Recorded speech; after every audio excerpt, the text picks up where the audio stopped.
Hello friends, K R classes में आप सभी का स्वागत है।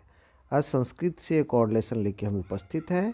ये हमारा लंग लकार भूतकाल का ये सेकंड पार्ट है। फर्स्ट पार्ट हमने अपलोड किया था और ये हमारा लंग लकार भूतकाल के सेकंड पार्ट में हम आज हैं। और इस भाग में हम सीखेंगे और बहुत सारे अनुवाद लंग लकार के। तो चलिए इस लेसन को शुरू करते हैं और देखते हैं भूतकाल के हिंदी वाक्य और उसके संस्कृत अनुवाद को। यदि आप हमारे चैनल पर नए हैं तो प्लीज़ हमारे चैनल को सब्सक्राइब कीजिए और लाइक शेयर कमेंट जरूर करिए।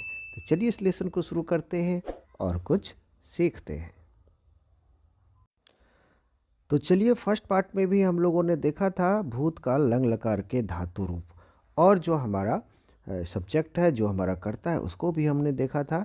दोनों को एक साथ देख लेते हैं पुनः, और पुनः हम फिर चले जाएंगे देखते हैं ट्रांसलेशन पर। तो चलिए एक नज़र इस पर डालते हैं। तो चलिए सबसे पहले यहाँ पर देख लेते हैं प्रथम पुरुष एक वचन, द्विवचन और बहुवचन में सह, सा, तत्। यहाँ पर हम इसीलिए बोल रहे हैं कि प्रथम पुरुष के एक वचन में यदि पुल्लिंग होगा तो स का प्रयोग करेंगे, स्त्रीलिंग होगा तो सा का प्रयोग करेंगे, और यदि नपुंसक लिंग होगा तो हम तत् का प्रयोग करेंगे। ठीक है। और इसमें प्रथम पुरुष के एक वचन में एक नाम यदि रहता है, जैसे मोहन, तो प्रथम पुरुष के एक वचन में होगा। द्विवचन यदि दो नाम होता है तो प्रथम पुरुष के द्विवचन में रखेंगे, और दो से अधिक नाम यदि होता है, जैसे मोहन, सोहन और रोहन, इसको हम बार बार बताते हैं, तो उसको हम प्रथम पुरुष के बहुवचन में रखेंगे। यहाँ पर रखेंगे इसको। ठीक है। तो चलिए यहाँ पर हम देख लेते हैं। अब प्रथम पुरुष के एक वचन में देख चुके हैं हम लोग स, सा, तत्। स पुल्लिंग के लिए, सा स्त्रीलिंग के लिए और तत् नपुंसक लिंग के लिए प्रयोग होगा। ठीक है। और इसका जो अर्थ होता है वह होता है वह। अभी हम पहले सब्जेक्ट को देख लेते हैं, पहले हम कर्ता को देख लेते हैं, इसके बाद हम इसके धातु रूप पर आएंगे। और प्रथम पुरुष के द्विवचन में यदि बात करें तो यहाँ पर हो जाएगा तो पुल्लिंग के लिए, ते स्त्रीलिंग के लिए और ते नपुंसक लिंग के लिए होगा। ठीक है।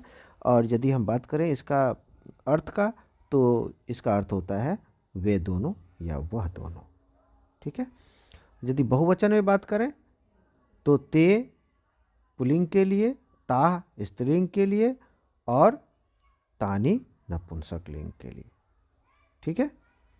तो यहाँ पर देखेंगे इसका अर्थ है वे लोग या वे सब। ठीक है। आगे देखते हैं कि त्वम मध्यम पुरुष के एक वचन, द्विवचन और बहुवचन में देखते हैं। त्वम का अर्थ होता है तुम। युवाम तुम दोनों। यूयम तुम लोग।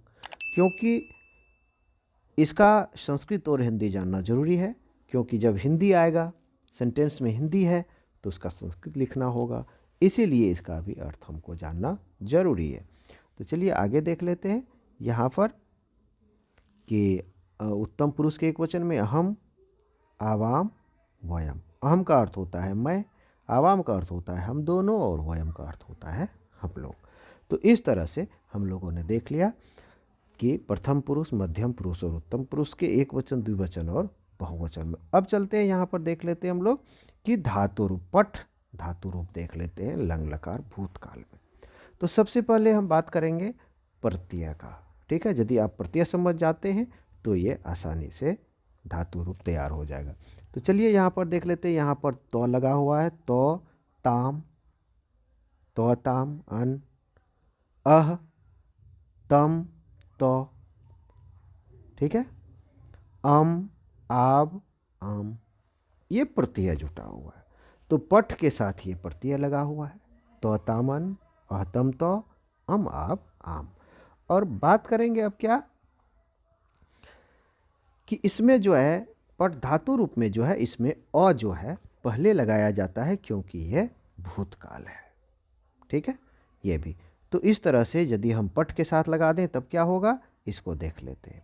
तो यहाँ हो जाएगा अपठत प्रथम पुरुष के एक वचन में, प्रथम पुरुष के द्विवचन में अपठताम, बहुवचन में अपठन, मध्यम पुरुष के एक वचन में अपठ, मध्यम पुरुष के द्विवचन में अपठतम, और मध्यम पुरुष के बहुवचन में अपठत। इस तरह से देख लेते हैं। उत्तम पुरुष के एक वचन में अपठम, अपठाव और अपठाव। तो चलिए यहाँ पर हम इसको समझ गए और इसी के आधार पर आगे पुनः आगे देख लेते हैं, क्योंकि फर्स्ट पार्ट में हमने देखा था बहुत सारे हिंदी के जो भूतकाल के वाक्य थे उसको हमने संस्कृत में अनुवाद किया था। अब इसके अलावे भी कुछ वाक्य हम लेंगे और उसको संस्कृत में अनुवाद करेंगे। तो चलिए आगे देखते हैं। तो चलिए यहाँ पर हम दो देख लेते हैं लंग लकार भूतकाल के हिंदी वाक्य और उसके संस्कृत अनुवाद को देखते हैं। तो उसने पढ़ा, ठीक है। तो यहाँ पर उसने पढ़ा, तो ये देख लेते हैं, तो ये हो जाता है सह, उसने पढ़ा। अपठत अभी हम लोगों ने देखा था धातु रूप में कि अपठत, ठीक है, सह के साथ ये लगता है। आगे देखते हैं, उन दोनों ने पढ़ा। तो का मीनिंग हो गया उन दोनों ने पढ़ा।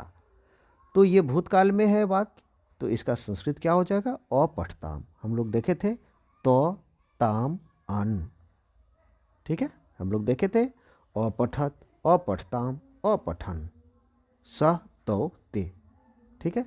तो यहाँ पर हो गया ते, उन लोगों ने पढ़ा, ते उन लोगों ने, अपठन ते के साथ हम लोग देख चुके थे अपठन, ठीक है। आगे देख लेते, ठीक है। अब अगला क्या है? तुमने पढ़ा। अब देखिए यहाँ तुमने पढ़ा, तुमने पढ़ा। अब त्वम के साथ क्या लगेगा? तो त्वम के साथ हम लोग देख चुके थे अपठः, तो यहाँ पर तुमने पढ़ा, त्वम अपठः। तुम दोनों ने पढ़ा, तुम दोनों का संस्कृत हम लोग देख चुके थे युवाम, और इसके साथ धातु रूप जो है आप देख सकते हैं कि युवाम के साथ कौन सा धातु रूप लगा था? तो युवाम जो है ये मध्यम पुरुष के द्विवचन में है, और मध्यम पुरुष के द्विवचन में क्या होगा? अपठतम। तो ये लग गया, तो तुम दोनों ने पढ़ा, युवाम अपठतम। आगे देख लेते, तुम लोगों ने पढ़ा। तुम लोगों का यहाँ पर संस्कृत होता है यूयम, और हम लोग धातु रूप में देख चुके थे कि मध्यम पुरुष के बहुवचन में अपठत होता है, इसीलिए यहाँ पर हो गया यूयम अपठत, ठीक है। आगे देख लेते हैं,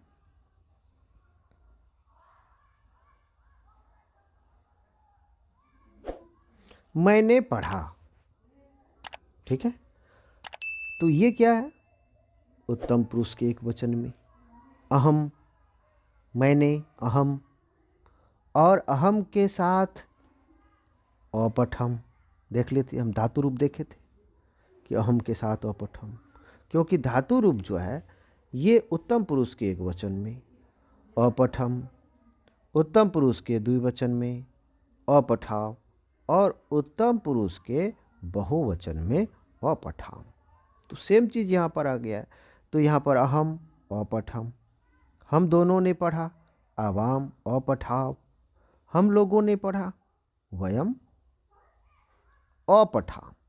तो इस तरह से हम लोगों ने देखा कि भूतकाल के हिंदी वाक्य और उसके संस्कृत अनुवाद को, ठीक है। तो चलिए इस लेसन को देखिए। यदि लेसन आपको अच्छा लगे तो प्लीज़ कमेंट करिए, और यदि आप हमारे चैनल पर नए हैं तो प्लीज़ हमारे चैनल को सब्सक्राइब कीजिए। बहुत बहुत धन्यवाद।